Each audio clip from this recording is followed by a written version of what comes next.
In this scene, I'm going to show you how to treat the far distance in a landscape painting. It's very important to consider that whatever colours you choose for the sky, they will influence the land underneath them. So I've started by just doing a vague drawing, just a few pencil lines to indicate a few shapes in the landscape, and now I'm going to mix some colours for the sky. I'm taking a number 16 brush, nice large brush so I mix plenty of colour, and to put a glow in the lower part of the sky, I'm starting with a thin mixture of Naples yellow with a touch of vermilion in it. Really clean the brush out. When you've used a colour like Naples yellow, you have to be especially careful washing the brush out because it has a bit of white in it and that can make the next colours a bit chalky. I now want a thin wash of cobalt blue. And the final colour, a bit darker colour now for the top of the sky, is a wash of translucent grey. And I'm just going to warm the translucent grey slightly with a little touch of the vermilion. Okay, now to wet the sky area, I'm using a natural sponge. And then I'm washing over the whole sky area, right down to roughly where those distant rolling hills start.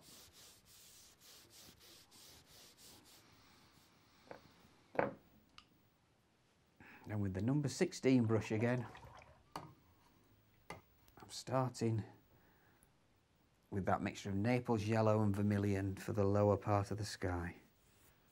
Just brushing it in so it will just touch the tops of these distant rolling hills.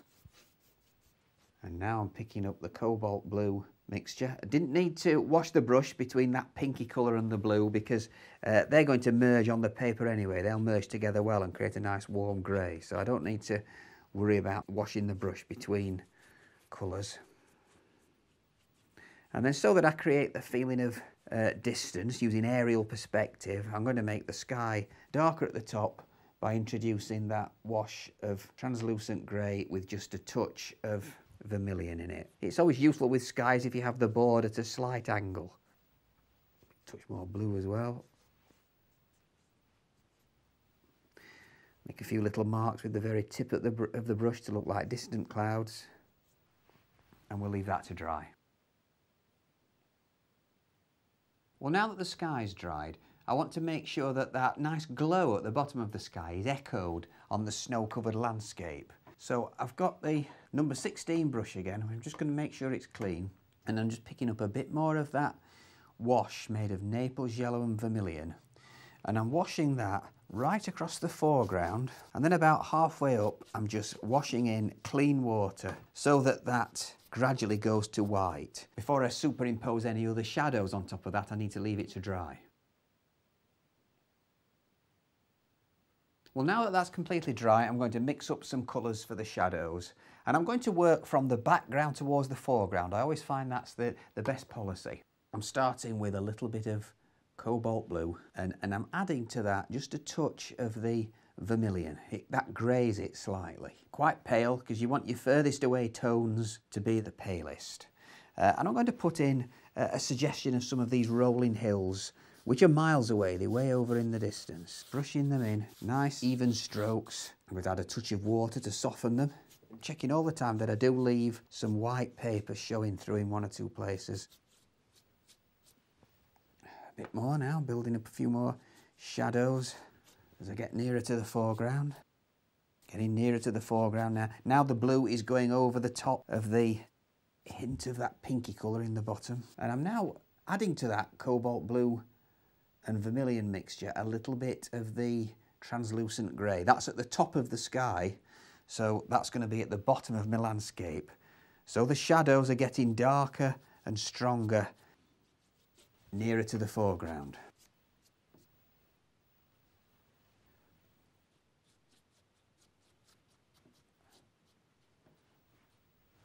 So straight away I'm now going to pick up the number 2 detailer brush and mix a bit more grey with cobalt blue and translucent grey. A little bit stronger this time, just that little bit thicker.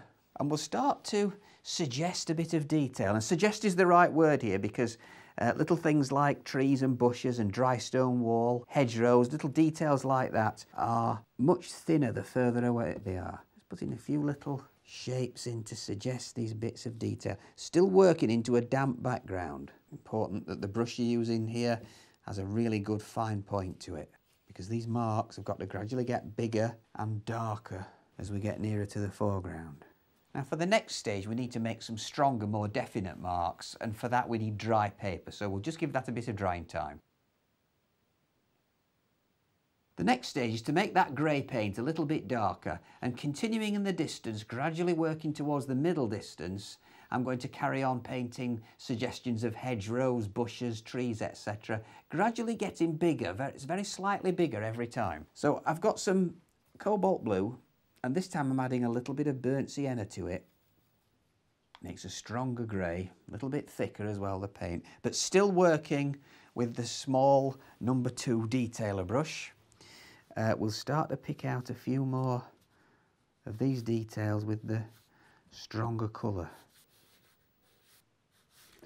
It's a good colour now for starting to divide up the landscape into the sort of checkerboard pattern of pastures. There shouldn't be a place where the viewer sees these colours become stronger and change. It should be just very, very gradual. Some of these trees that I'm doing now should have a softer shape to them, a softer edge. So once I've put them in, I'm going to wash the brush, and just with a clean damp brush, just soften the top edges of them. A tree doesn't have a hard edge to it, so we just soften the shapes a little bit.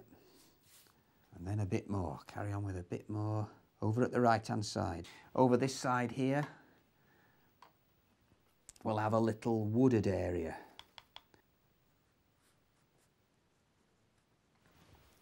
We put a touch more of the burnt sienna in it. The colour becomes a bit richer and a little bit warmer. But again, it needs a soft edge to it. So straight away, before the colour has a chance to dry, I'm cleaning the brush and just softening the top edge. A good tip is to clean your brush and then rub the water off between your fingers like that, so it just leaves a bit more behind than if you rub it on a tissue. Okay, some more of these shapes. Burnt sienna again. Each time I mix some of this, there's less water in it so that it becomes a thicker, darker pigment. Let's look at a dry stone wall across here that's quite a bit nearer now. Using the brush fairly dry so that the line is a bit broken. That suggests a bit of snow settled on the dry stone wall. And notice how the marks are very gradually getting bigger, but there shouldn't be one place where you see that start to happen. It should be quite subtle. The thing is to not make these too regimented or neat and tidy. They've developed over the years. I'm going to now swap to a number 4 brush, continuing with that mixture of cobalt blue and burnt sienna. Let's do some larger trees now, a bit bigger shapes, and just by swapping to the larger brush, it makes it easier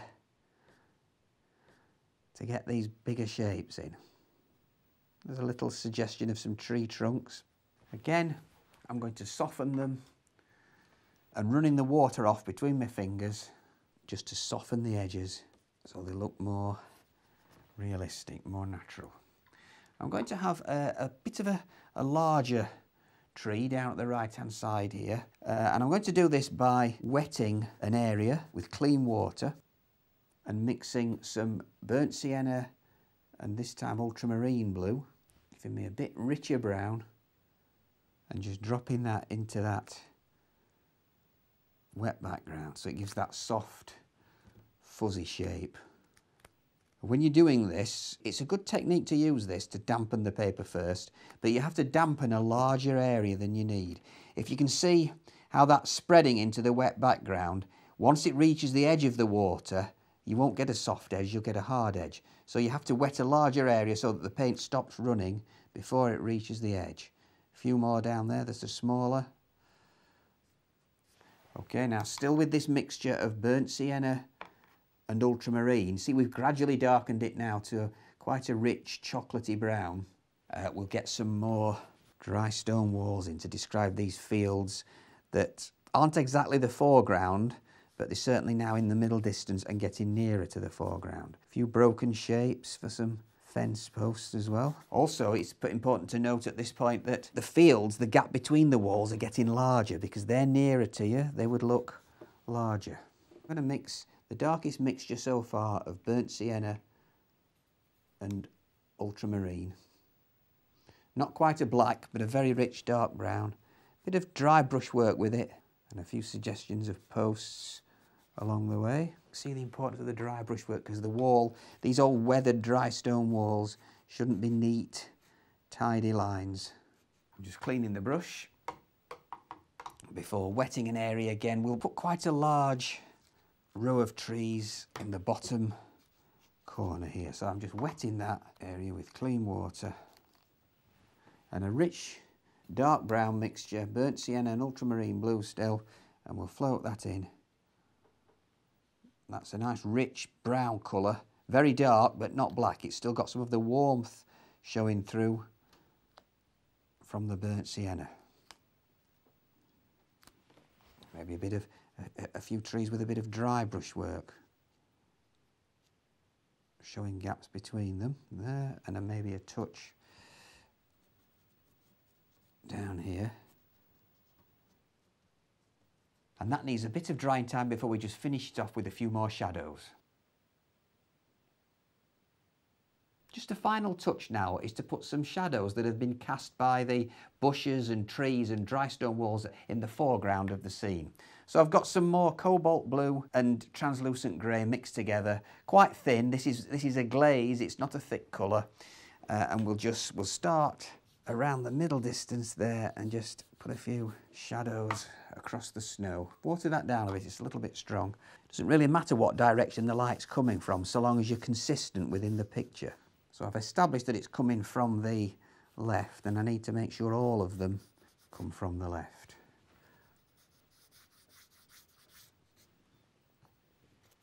Maybe a little bit from the walls themselves. And it'd probably be a good idea just to sort of put the strongest shadow of them all right across the foreground there. And with a damp, clean brush, put the shadow right across that front part of the picture. And that completes it. An important point to consider here is that real feeling of distance. It's very important to capture that. It can really lead the viewer into your paintings. Look how much smaller and finer the little details are that are miles away over the hills, and how paler in tone they are. Well, that brings us to the end of the programme. I hope you found my top tips useful and you're able to adapt them to your own work. If they don't work out every time, don't forget you will always benefit from practice. See you next time.